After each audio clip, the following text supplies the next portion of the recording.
Welcome to the design, analysis, and operation of photovoltaic power systems with ETAP.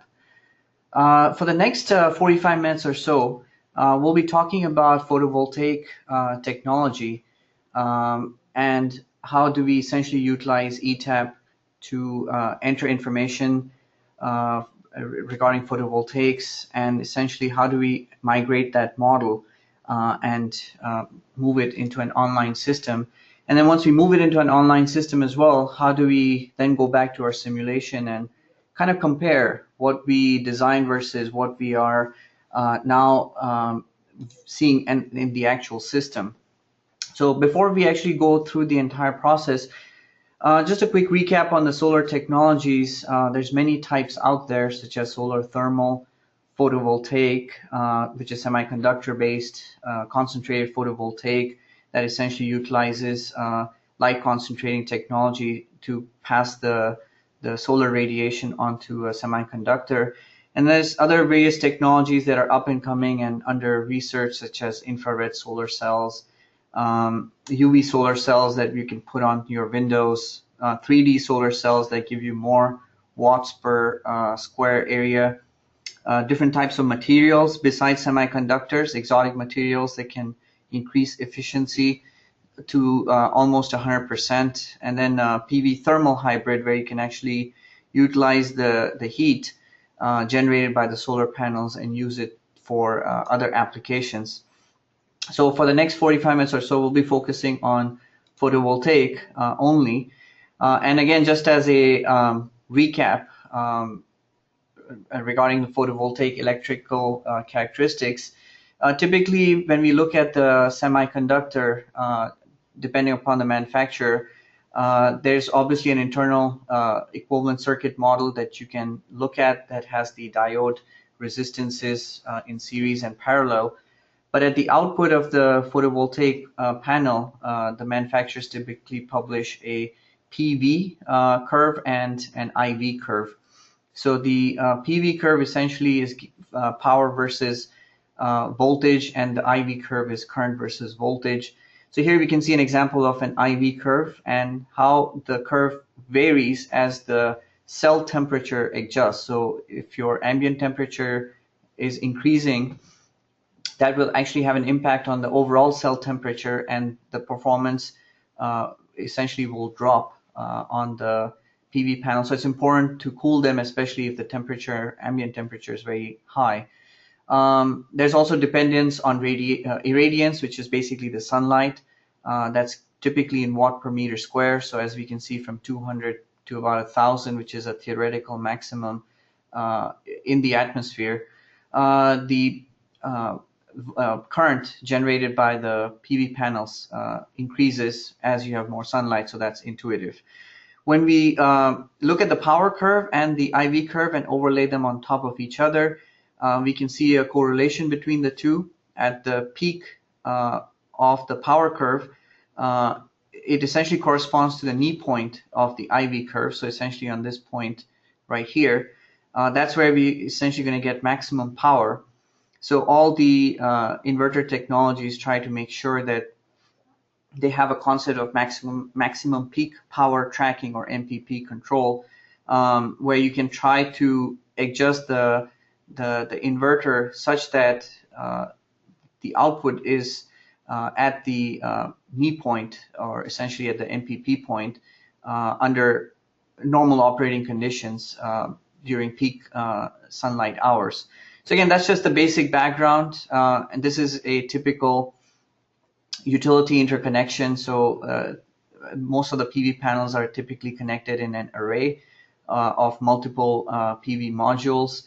The block sizes vary depending upon the size of the entire solar farm. There could be 1 MVA blocks to 5 MVA blocks, each with their own collection system, with its own inverter, with a step-up transformer going into the main power collection station, and it's stepped up further into a grid environment. The connections are very similar, whether it's solar farm versus commercial facilities. However, there are slight differences between the techniques and the reliability techniques used to connect them together, but the basic principle is the same. You have a PV array going through an inverter. There may or may not be a step-up transformer, and you're connecting into the grid. So that's the basic connection.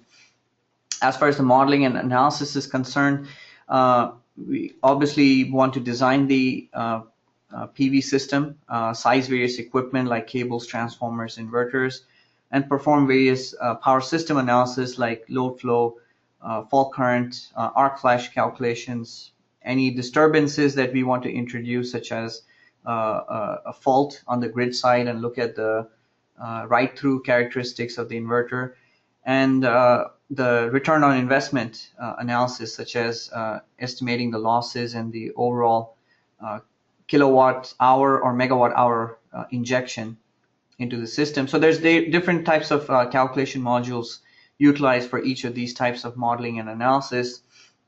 And within the ETAP solution, we'll be covering some of these technologies that have been introduced to help design and operate PV farms and PV systems in general. So in ETAP, you can have series and parallel connection of arrays.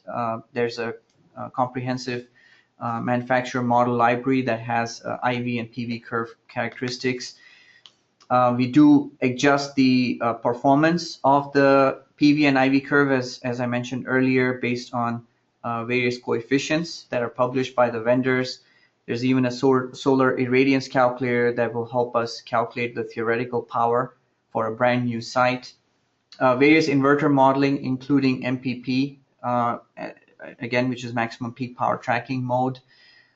You can actually have grid side generator modeling, which means that the program doesn't really want you to have too much detail on the individual bits and pieces on the string cables and so on and so forth on the DC side, but you're essentially using ETAP to model a equivalent PV farm connected to the grid, and the focus is grid analysis. So ETAP does support that kind of connection. Or you can go into a full detailed discrete DC model where you can build every single combiner box, junction box, every string cable, and do a complete detailed DC analysis from a solar farm or a solar system designer perspective. You can also do AC and DC analysis, and we'll look into that as well. The PV system is integrated with all of the ETAP analysis modules, so you can also use it for motor starting, transient stability, and other types of calculations, including protection. And it's also integrated with the ETAP real-time microgrid energy management system. So we'll take a quick glimpse at that as well. So the idea was to take one system in this presentation and walk it through design into commissioning, into operation, and basically the analysis at the end. So we decided to essentially create a system at our corporate facility. I'm just using that as an example in this PowerPoint. So we undertook an endeavor to essentially learn more about PV systems a few years back. So we essentially planned and did a lot of designing. We finally built this system. And as we were building, we had to go back and redesign our inverter strategies. We went back into the construction phase, commissioned and integrated the system. And now we're essentially managing this solar system as part of the corporate microgrid. So besides obviously understanding the way PV systems work, we also wanted to understand the issues faced by customers and typical issues faced during designing and constructing these types of systems. So I'll also talk a little bit about some of the lessons that we learned through the process. And obviously to conserve energy and lower the overall energy cost for our corporate building. So the objective for the overall system was to add panels and offset the daily peak, especially the summer peak. Our corporate office is based in Southern California. We are blessed to have clear blue skies, warm weather. So we should be able to take advantage of the summer peaks and offset the daily peak demand with the power from the PV panels, and overall reduce the overall energy consumption. And also we wanted to introduce electric vehicle chargers for EV vehicles to essentially get some of that solar energy in addition to energy we purchase from the utility, and do a composite. So we also added a weather station to measure the real-time data, so we can take a look at that as well. And then finally, we wanted to add a microgrid controller so we could see the performance of the system and adjust the strategies according to our energy saving objective. So this was the overall objective of the project. So I'll go through the planning and design phase of the project. The system was designed for about 180 kilowatts. We used the NREL multiplier to account for losses, any performance degradation of about 0.75.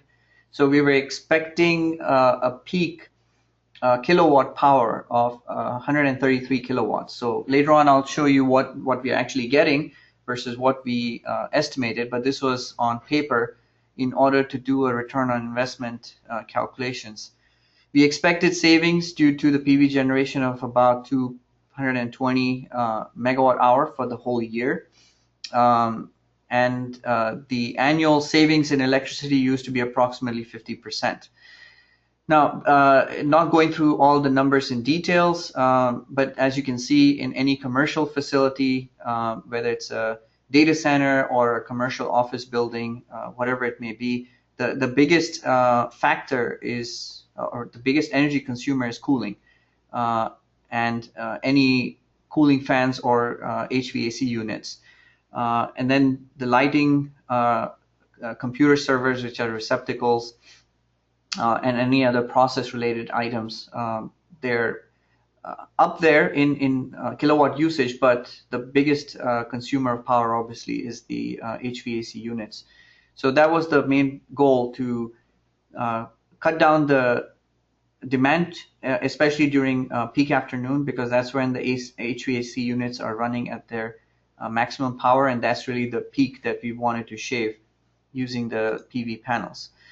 So we started with that, and we went into the economic justification. This is just a quick summary of the output of the economic justification. And as you can see, the calculation was done for a whole year, and we were expecting savings of about $27,000 on our electricity bill for each year. So if you multiply that times 10, it would essentially give you about $250,000 or $300,000 of savings over 10 years, which was essentially the cost of the solar panels alone. That wasn't really the total cost of the project, but essentially was offsetting the direct cost of the solar panels. And there were about 564 solar panels, which I'll show you later on.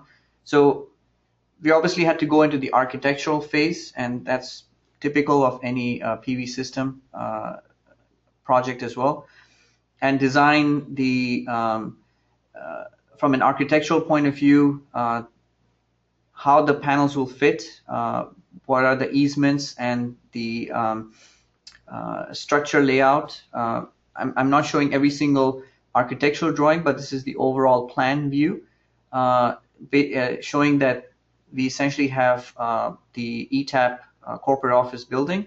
We have our parking lot, and essentially there's a solar car shade covering 2 rows of parking, and then one all the way in the back. So the 3 of them put together is about 564 individual PV modules that were essentially going to be placed. All right, so after the initial architectural drawing, another typical thing that's done is an artist rendering. So this is what the artist rendering looks like. For those of you who may not have seen the ETAP office, have not had the opportunity to come visit us, you can see that's really our corporate office, and this is the artist rendering of the solar carport. And the outcome is very similar to what you see here, and I have some pictures later on for you to see. So again, the panel was supposed to do daily peak shaving. In here, the peak shaving is indicated by the load, which is in red. The resource is essentially in yellow. So what we expect to see is this blue line, which is between about 10 to 4 p.m. We lower our peak demand. And then obviously PV chargers, I've already mentioned, we added 2 of them into the system. We did not use a sophisticated way like this to determine our weather. This is what would be used in Hawaii. If the coconut is wet, it's raining. We did something a little bit more sophisticated. We added a weather station that has communication back to our SCADA server that measures different variables such as wind speed, humidity, irradiance, and so on. And you'll get a look at that in a little bit. We added electronic control onto the thermostat so we can regulate our demand as well. And then we went to the actual electrical schematic. And this is just an overview of the electrical schematic. And I'll just highlight some of the main points here. These are essentially the PV strings. This doesn't represent individual PV module, but a string that's going into a junction box and into a combiner box. And each of these combiners, you have about 9 to 10 strings each, but they're variable. You can see 2 10s, 9s, 11s, and 7s. And this was essentially done because of the layout of the physical space, not for any other intentional purpose. Ideally, you would like this to be balanced as far as possible, but we can see that we have a little bit more room to grow here in combiner box number 7 if you want to expand further into the remaining car spaces.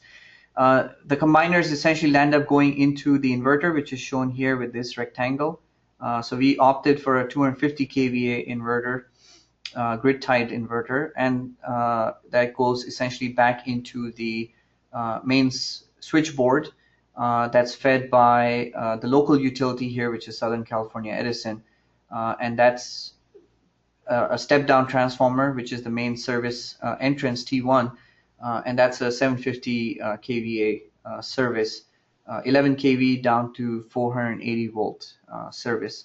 So that's basically the overall setup of the system, and we'll see the same thing on the ETAP side. So we went through the construction phase. I'll just skip through these slides very quickly so you can get a flavor of the kind of effort that went into constructing the system. Here's a finished product, almost finished product of the PV panels, and these are essentially 305 watt polycrystalline modules that were plugged in. The communications were essentially set up as well for each of the incomers from the utility, from the inverter itself. And then we also installed branch circuit monitoring for some of the loads that we wanted to measure in a little bit more detail, especially the HVAC units. We also put metering onto the UPS, which serves the data center that we run within the facility, as well as the critical computers, especially for the developers that are working very hard on the ETAP software. We went through the commissioning phase, as you can see here. We're just going through a test right now. And we actually had our first injection into the meter, so we can actually see negative power going into the Southern California Edison meter. So we were actually selling the moment we energized the system. Now, when we talk about energization and working on equipment, one of the things we always talk about is arc flash. We were on a time scale to get the work done, so some of the work was done energized, but typically you would do this with hot gloves and appropriate PPE. In this case, you can see these two gentlemen actually adding a new circuit breaker onto a live bus, but using hot gloves and wearing appropriate protection. And then we finally went through and connected everything together. So the solar inverter, the combiners, the weather station, the UPS, the thermostats, and the data center are all communicating into one single location that's being monitored by ETAP real time, and it's being broadcasted into a web dashboard that we'll take a look at in a little bit. And that's a first version of that dashboard that you can see on the web or a tablet. So let me first talk about the lessons learned before we jump into the ETAP side. These are lessons learned during the construction phase. So what we did learn was when we are purchasing combiner boxes, there's typically an option to either have a fuse disconnect or just a disconnect. And we land up with an option to have a simple disconnect, and that disconnect is from the PV panels to the combiner box. And you can see that disconnect is shown here in the rectangle and the fuse is right here. What we were not told from the vendor that the fuse disconnect was optional. So obviously we went ahead and purchased what was standard, and we later on found out from during the commissioning phase that we should have had a fused disconnect. So it had to be retrofitted into the system. As you can see here, the fuses were retrofit in, but that it's essentially caused additional work. So you should pay attention to your local codes to make sure that from the DC side into the combiner, whether a fused disconnect is required or not. And this fuse is there to protect the cable going to the inverter itself. The inverters themselves have to be fused on the DC input side, which is also an optional extra. And again, you have to make sure that when you're ordering the inverters, check with the local codes to make sure whether this fuse on the DC input side is required or not.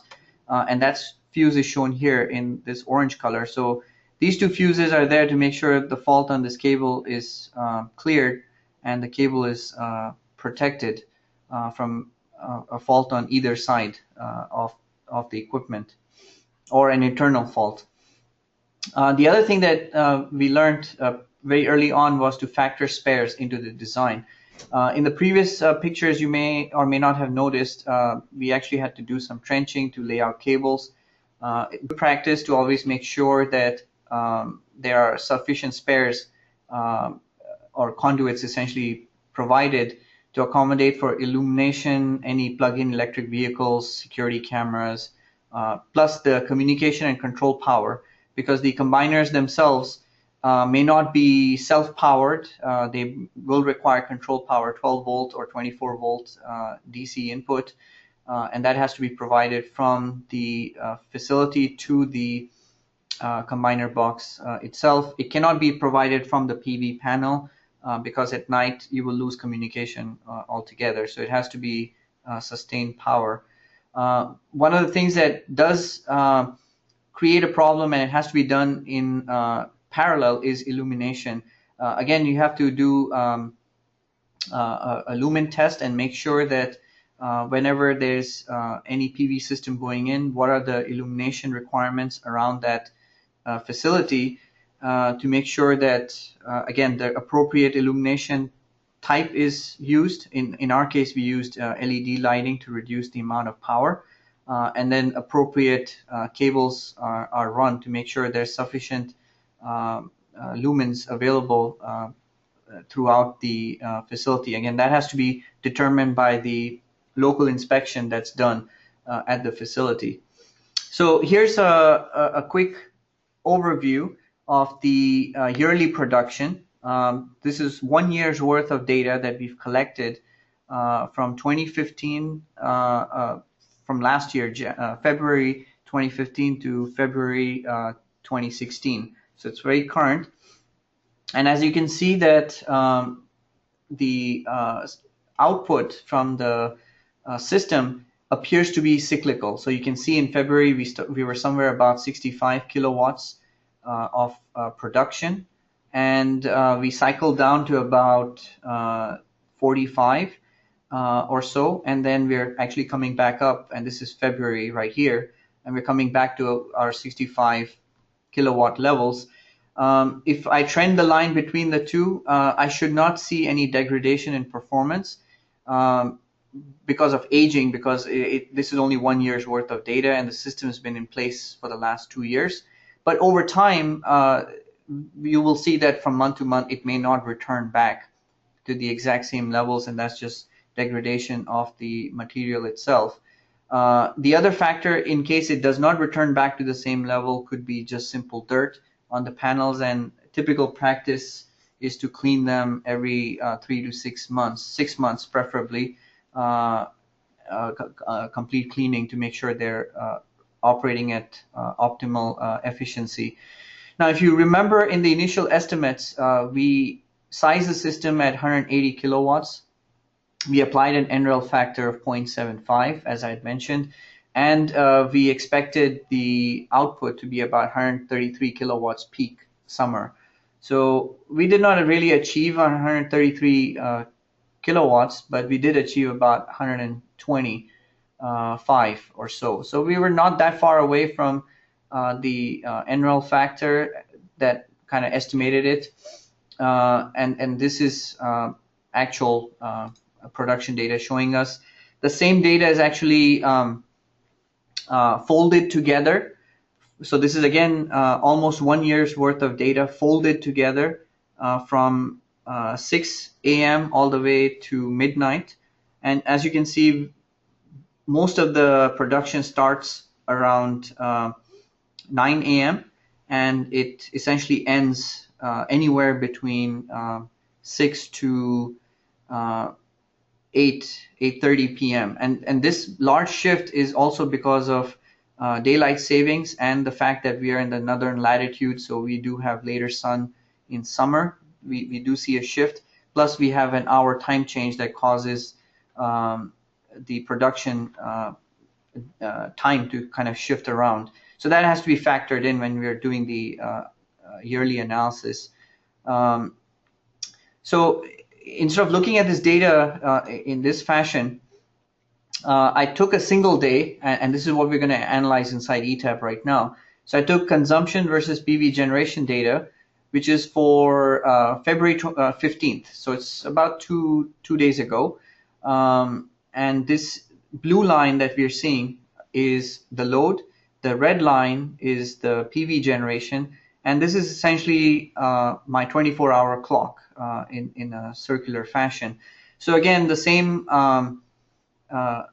type of behavior can be seen. The PV generation is happening mostly, it starts around 9 to 10 a.m. and it's maxing out around 1 to 2 p.m. and it starts dropping off till it gets to about 5 or 6 p.m. And we are essentially in the winter to early spring months, so we do see the sun come up a little bit early and then set around 5:30 p.m. So that's why you will see the output dropping that fast, at least in this location. So if I take a slice, and that slice is, let's say, 1 p.m. So 1 p.m. we can see that the PV generation is 65 kilowatts. The load is almost about 100 kilowatts or so. So I'm going to switch over to ETAP and show you the model here. We have two different types of models, and we're going to run that analysis in this model and see what we get. So first of all, I have the entire system zoomed out so you can see the overall structure. The lines that you see in blue are DC. The lines in black are AC. And there's two different systems here. I have one system up here, which is a detailed model of the PV system, having every single string cable and the combiner box to the inverter into the main switchboard. And there's another system down here, which is taking the entire DC system, making it equivalent into a single source, and I have the entire AC network. So if I was doing grid interconnection studies, I would be using a single source generation, single PV source generation, and then modeling the details of the grid on the right-hand side. And my main focus would be to see what happens in the grid when I have PV in my system. I'm more interested in the reliability and security of the grid. I don't need to see the details of the PV system, so I can make all of these panels equivalent, have an inverter, and inject the power into my AC bus. And that component, which is a PV array equivalent, AC PV array equivalent component, is available on the ETAP toolbar right here. So if I open it up, we can see that I have my PV panel selected. I actually grabbed it from the library. So this is ReneSola 305 watt panel, polycrystalline, and this is the PV and IV curve as I was describing earlier. So this is actually coming from the library. These are the performance coefficients that were provided by the vendor, so I'm essentially utilizing those. And then I have about 12 panels in series, so that basically makes one single string of the PV system that we have. And that one string actually combines together in these panels to create essentially 440 volt DC. So it's like putting 12 AAA batteries together and making a larger voltage battery, so that we're essentially putting 12 of these in series and 47 of them in parallel to give us a total kilowatt DC of about 172 and a total DC voltage of about 440, as I mentioned earlier, about 564 panels and about 400 amps DC that we expect from all these panels going into the inverter. And then I can describe the inverter characteristics itself. As I mentioned earlier, it's a 250 kVA inverter at 480 volt AC side, and we plugged in the efficiency at different percent loading. Now for inverters, the efficiency curve is not very dramatic.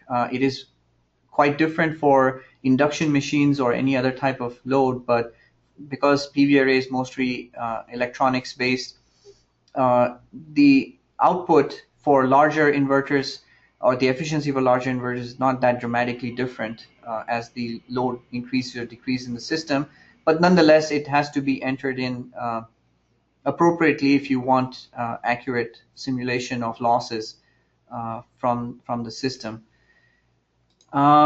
So if we look at the same PV array, which is an equivalent, I have 564 panels here with an inverter injecting power into the network.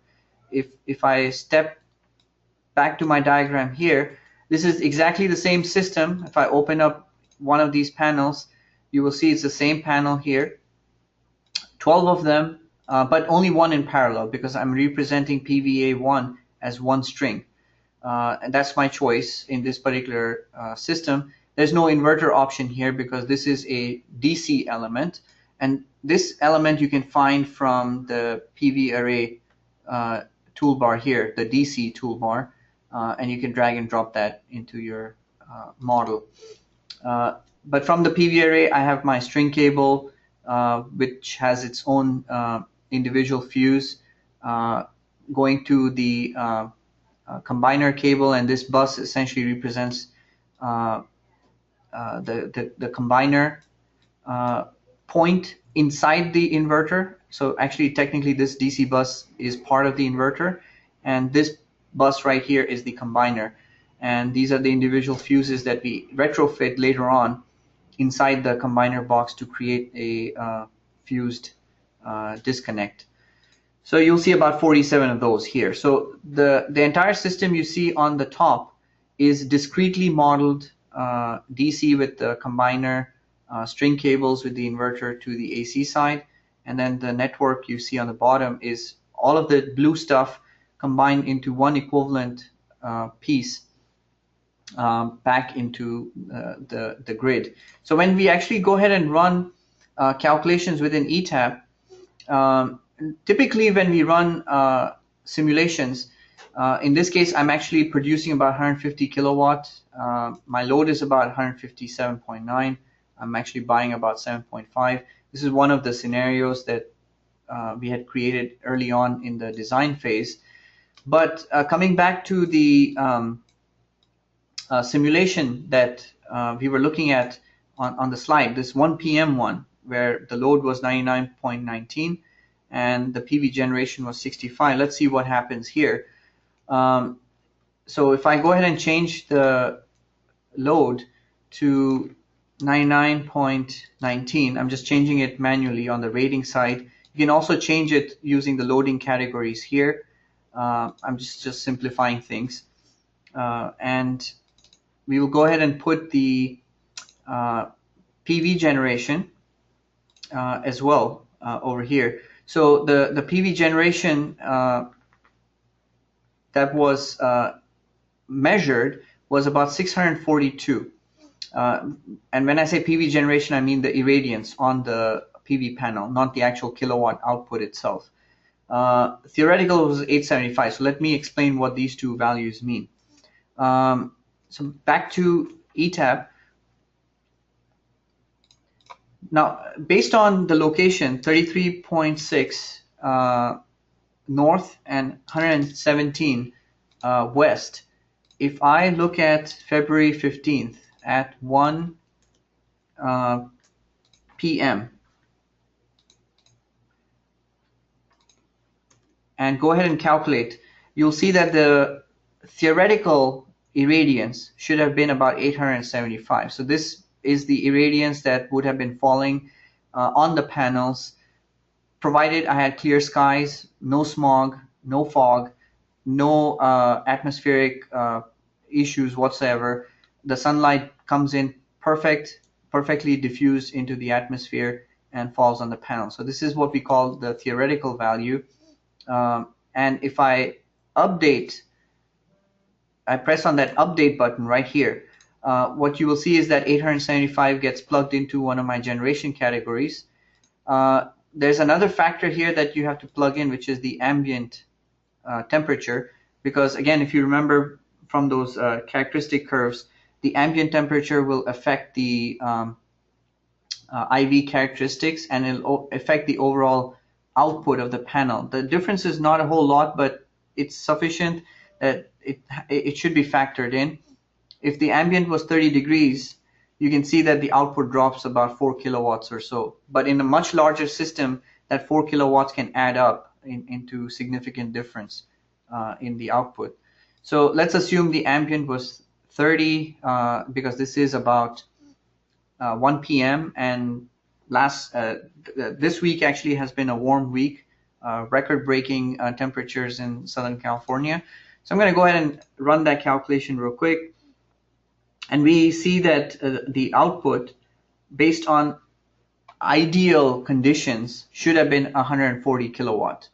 But obviously we did not have ideal conditions. Based on my weather station that I mentioned earlier, instead of getting 875 watt per meter square, I actually got 642 on that day. And that was from the archive data. So in reality, if I was to simulate this correctly, this would be 642 watt per meter square.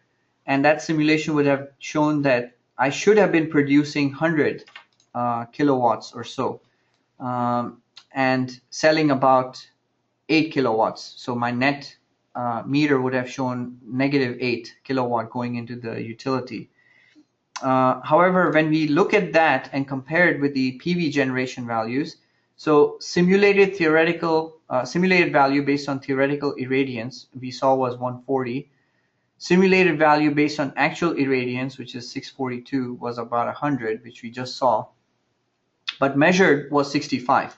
If I go back to my chart, you can see at 1 p.m. Measured was actually 65. So we can see that there's an approximately 65 to 75% difference between what we are simulating versus what's actually happening in the system. Now, why is there a difference? Now, it kind of matches up with that NREL factor that I was mentioning earlier, 0.75. But why does that happen? So some of the factors in this particular network or in this particular system are as follows. We are utilizing averages. So I'm looking at an hourly average value to do this comparison. I'm not using exact instantaneous value. So if I want to be more accurate and get a better feel for this deviation, I should look at an actual instantaneous value instead of looking at averages for a whole hour, because I could have multiple measurements and come up with an average that doesn't really correlate very well between the irradiance and the actual generation. Then we actually have shading differences. So depending upon the location of the structure with respect to surrounding buildings, shading is a factor. Now, in commercial spaces, that may or may not be controllable, but obviously if you're dealing with a solar farm, that is easily managed by just adjusting the spacing between the panels so that the shadow of one does not affect the other. There's also another factor, which is surface dirt, and other variables such as losses and things of that nature. But overall, we have over different time slices for that day, we have anywhere from 65 to 75% deviation from real time measured versus simulated. And we kind of expected that, again, using that NREL factor. So what we intend to do is come up with factors for each of these items, the averages, the shading, the surface dirt, and we're going to essentially adjust our model so that we can get a little bit more accurate prediction, a little bit accurate what if, without really using forecasted irradiance. So if I wanted to know what's going to happen tomorrow and adjust my generation accordingly, I can use this model and really not rely on weather data necessarily. And then we're going to do further analysis and hopefully in another webinar to follow and compare the forecasted irradiance from a weather service versus this forecast model that we're going to come up with. So again, this was just a single day analysis to give you an idea what ends up happening between theoretical versus actually measured values. They may or may not match, but there are various reasons associated with it. Now, some of the other lessons that we learned, especially with shading, is to avoid strings with panels at different tilt angles. Now you can take a look at this structure, and you can see the problem right away. The irradiance is not evenly distributed along the panels. Though from this picture the curve may not look that much, but there is sufficient tilt in these panels that are different from each other. So each string is tilted in a different manner. If you recall, when I put in an actual irradiance of 642 watt per meter square, again we're assuming that all the panels are facing the sun appropriately, or they're being tracked in such a manner that the tilt angles are optimal. But as we can see here, the tilt angles are not optimal, and that really accounts for that difference in the model versus the real-time measured value. So the string should be organized, again, such that panels of similar orientation are strung together. So you can actually have strings going this way so that they're all at the same tilt angle, instead of having strings going around or across the solar panels. Now, in our case, the strings are actually going across, and that was done purely for construction purpose. The tilts are more for aesthetic purpose. There was no other scientific reason for doing it in this manner. It was mostly for aesthetic purposes. So this was a significant factor if the panels are not at the same tilt angle. So let me go back to ETAP here real quick and go back into my DC side and show you the same calculation here. Slightly different numbers, but if I go ahead and run a DC power flow, you will see that we obviously calculate the power injection from each of these panels. You can see that each of them is producing 3.5 kilowatt, which will really not happen because they're not at the same tilt angles. But because the number of strings are different, you'll see 21, 17, 21, and so on. So you can see the voltages at each combiner. You can see the flow through each of the combiners, the input into the inverter. And then we kind of stop right here because this is the extent of the DC power flow. You can save this operating value into the inverter and then follow up with the AC calculation. So you can now see the AC injection into the grid. This is one way of doing it, but what we've done is we've actually introduced another type of calculation inside ETAP, which allows us to do a complete AC and DC simulation in one shot. So you can see my DC power and my AC power injection into the grid in one single calculation without actually having to go back and forth and iteratively trying to solve the AC side and the DC side. Obviously, if you're not interested in the details of what's happening on the DC network, you don't really need to model in this fidelity. You can just look at an AC only equivalent circuit. Okay, so some of the other lessons learned, to summarize them real quick. So the other thing that we learned was grounding. Now, this is a little bit more with respect to National Electric Code. That's a little bit more US based, but I'm sure there's similar electric codes in other countries such as the Canadian, UK. They all have their local codes. So for grounding, definitely you have to follow the local code of the region you're in. In US, North America, California, we're following NEC. So NEC requires that all PV systems over 50 volts have at least one current carrying conductor connected to ground. So that's from 690.41. And all exposed metal parts, conduits, enclosures, everything associated with the PV system, regardless of voltage, should also be grounded. That's 690.43. And that's just to make sure that if in case there is a ground fault because of an accidental short in ground, one or more in one or more current carrying conductors, you can actually have a DC arc depending upon the voltage level and the amount of current being carried. And if the fault is not properly cleared, the arc can cause a fire hazard.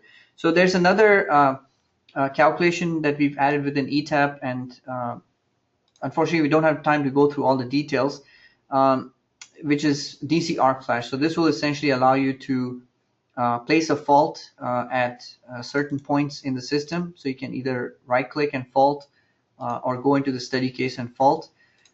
Select the short circuit model for various sources such as batteries, rectifiers, motors, inverters, and so on.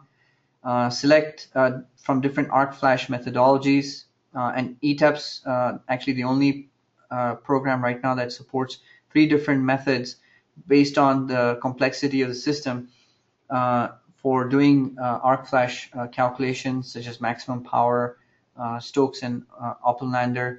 And you can actually use the DC arc flash with the protective devices as well, just like the AC arc flash module, to calculate what is the arcing current, the fault clearing time, instant energy, and so on and so forth. Now, in my system, I've not set up all my protective devices appropriately, so we will essentially not get an output, but we do see what the fault current levels are over here. So there is a DC arc flash calculation program or module available inside ETAP to help you make sure that the grounding is done appropriately and it is safe, especially if you're planning to do work on the system energized. it'll help you understand what is the appropriate PPE to be used. Obviously, in PV systems, the best thing to do is operate on the system at night, so there's hardly any irradiance, there's hardly any generation from the panels, and most of the work can be done safely at night. But in cases if it has to be done during the day because of some kind of fault in the system, it's not possible to shut down the entire system, you may want to run this calculation and determine the appropriate PPE and label the equipment accordingly. On the array grounding, the equipment grounding conductor, which is EGC, and the grounding electrode conductor, GEC, should also be installed appropriately. 690.47C tells us that. And then what we landed up doing in our system was we put a solid bare copper number 8 size wire, and that's AWG, American wire gauge size, to essentially have a common ground, common EGC and grounding electrode conductor to have a appropriate system ground and the equipment ground going finally into the main ground of the building. So the PV structure was also grounded to the main ground, or the UFR ground, as we call it, named after the inventor of this type of grounding. It's essentially a ground conductor encased in concrete. So there is a UFR ground available for most commercial structures here in North America. PV structure was actually grounded to it, according to Article 250.52. So again, this is just a quick overview of the grounding scheme that we used in this building. This is the PV string from our solar car park. And we took the bond from the aluminum frame of the PV panel to a grounding bus bar within the combiner box. That itself was connected to the structure ground and grounded. And the equipment ground was carried through and brought into the ground of the inverter, which also is grounded back to the actual switchboard. Voltage is incorrect, it's actually 480 volt. And everything is bonded together through a common UFR ground. So that's essentially things that we learned on the grounding side. This was through, again, through the commissioning phase. We had initially just grounded the system directly to the UFR ground, and we had not carried the ground wire over to the main system ground. So we essentially had to go back and add this EGC wire back in to make sure that these two systems were tied together and going to a common ground. So let's really talk a little bit about the savings before we go into the real-time side of things. So we installed the system back in 2013. We've been operating it since then. I just picked a sample month, which is August, because it happens to be a peak month as far as power consumption is concerned in Southern California, at least for our building. So as you can see in 2012, which is in blue, this is before the PV system was plugged in. The kilowatt hours used was about 41,000. Number of days is basically the billing cycle from the local utility. But the other key component here is the maximum demand. It used to be about 144 kilowatts, and this is the actual bill, about $7,800 or $8,000 for the month of August. And this is essentially the TOU rate, or time of use rate. And that varies from utility to utility. This is the schedule that's provided by Southern California Edison, which is GS2, General Schedule number 2, used for commercial facilities.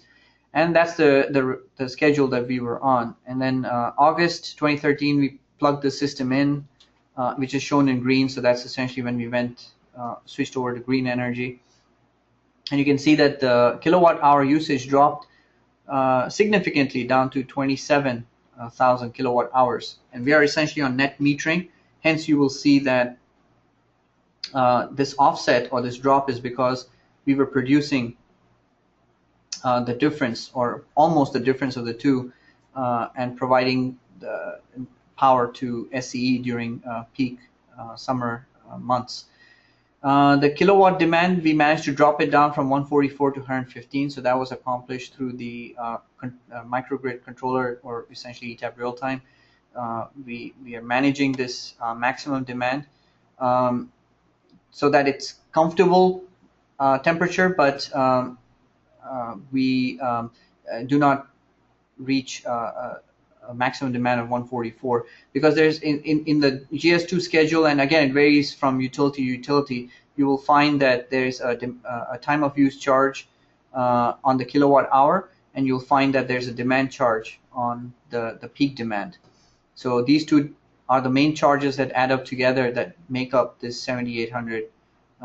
Obviously there's other pieces or components to the bill, but these two are the main contributors.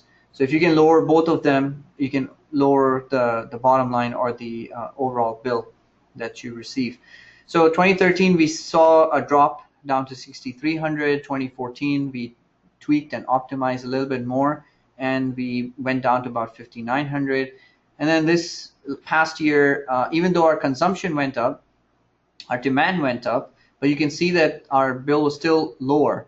And this was done by us negotiating with the local utility, and that's something, again, is part of the lessons learned, to make sure that you're on the correct schedule. We switched our TO, time of use rate. We switched over from GS2 to GS2R, which is a general schedule rate for renewables, which was offered again in 2015. So that essentially lowered the time of use and demand charge. So again, reduce the overall bill. So if we add up the savings put together, we're not exactly in line with what we had estimated in our original estimate, but we are close. And hopefully in the next webinar we can go through a yearly analysis of the cost as well, and the ROI of putting such systems with the current utility rate schedules that are being offered. Here's a quick event that I just wanted to share with you, which is maintenance shutdown event. So these are essentially, we're tracking instantaneous values, and this is back from 2013, and we can see what we're tracking is actually the demand in the system. The negative values are correct. That's essentially where we were actually injecting power back into the network. But as we can see over here, at this particular date on August 19th, we were somewhere in the range of 102 to 110 kilowatts. Everything was fine. We were generating power, and we had an outage on the inverter. So as soon as we had an outage, we hit the maximum demand for that month, and obviously we were billed the maximum demand charge for that month. But you can see overall for the month we were doing very well till that outage event happened. So this is again just another example that you have to make sure that any maintenance or any outages are prevented during peak operating time, because once you have an outage, you will hit the kilowatt demand and the corresponding charge, and that applies for the whole month, and it kind of negates the benefit of having the PV array system. So this again justifies the need to actually have a controller in the system that can quickly correct for this situation and not allow the peak demand to continue to a higher level, because there could be additional load coming on at this time that could have taken this peak demand further into the 130, 140 kilowatt range. So in conclusion from the design side, we can actually have considerable cost savings by reducing the kilowatt demand. As I mentioned earlier, you shut down the inverter for maintenance during off-peak hours, and installation of any peak demand reduction system like ETAP real-time will essentially give you direct return on investment, because you will see a reduction in the peak demand charge. So with that, let me quickly show you what we are seeing on the real-time side, and let's take an example of right now, and let's see what we get from our simulation. So what we're seeing right now is an actual view into what's happening in the PV system. We're actually producing about 43 kilowatts or so, and the power that we're buying from the utility is about 20 kilowatts. Our load is about 65. And you can actually see right here, around the time, somewhere in the middle when the webinar began, the load essentially went up while we were going through our other discussions. And that's essentially the air conditioning that's coming on because we're approaching 10 to 11 a.m. The outside temperature is past the set point of the thermostat, so that's actually triggering certain air conditioning within the building.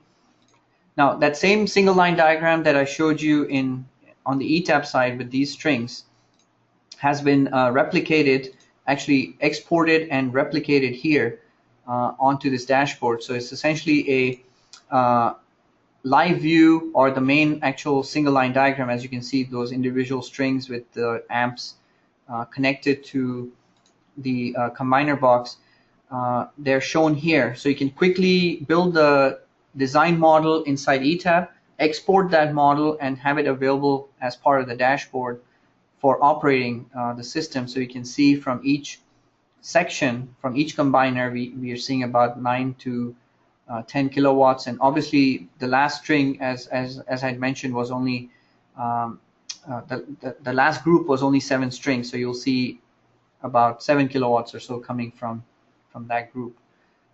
Going into the inverter, here's the inverter output, and here's the power that we're buying from the utility. And we can see what's going on with the individual breakers within the system. And as you can see, the bulk of the load is air conditioning and the computers in the system. So that makes up the maximum load that we're seeing at this point in time. And I can actually drill down further, and you can see more detail about what's going on within the data center down to the PDU level. You can actually then also drill down into the air conditioning side, and you can see what's going on with each and every single air conditioner in the system. And we can see that there's actually 2 of them running right now, accounting where we're essentially definitely want to keep them cool, and the cafeteria where people are actually probably enjoying breakfast. So that kind of makes sense. That's where the air conditioning is actually running right now. If I look further into other types of dashboards here, I can see here's what's going on with my PV array itself. I'm seeing about 612 watt per meter square of irradiance in my system. The temperature is about 76 Fahrenheit, and the colors actually are telling me here's what's going on the panel. The lighter the color, the more power is being produced. The darker the color that's approaching darkness, the less power the panel is going to produce. So these panels are actually color coded too, to tell you if there is any panel producing less power because of a cloud that comes by, or the sun angle is changed. So you will see a different gradient as you approach extremes of the day or extreme weather conditions in the system. Here's a little bit more weather data that we're collecting from ETAP real time, and that can actually be displayed in the ETAP model as well, not just this dashboard. So if I take 613 watt per meter square and apply it to my model, and that ambient temperature probably corresponds to about 22 degrees Celsius. And if I run my power flow calculation, I should have been seeing about 98 kilowatts from these panels. I should also change my load correspondingly. The load was actually about 64 kilowatts or so in the system. So I should have been selling about 34, but that's really not what's happening in my system. What I'm actually doing is buying 15. So there's definite difference between the design model and the planning model. And by actually having them in ETAP itself, you can actually now start tuning the model to make sure that what you get from your simulation and what you're seeing from the real system actually corresponds and jives together. And ETAP does have tools that allow you to do that. And we're actually going to do that in this model, and hopefully have that available for you to see in the next webinar. Have that tuned as well as using forecasted weather values.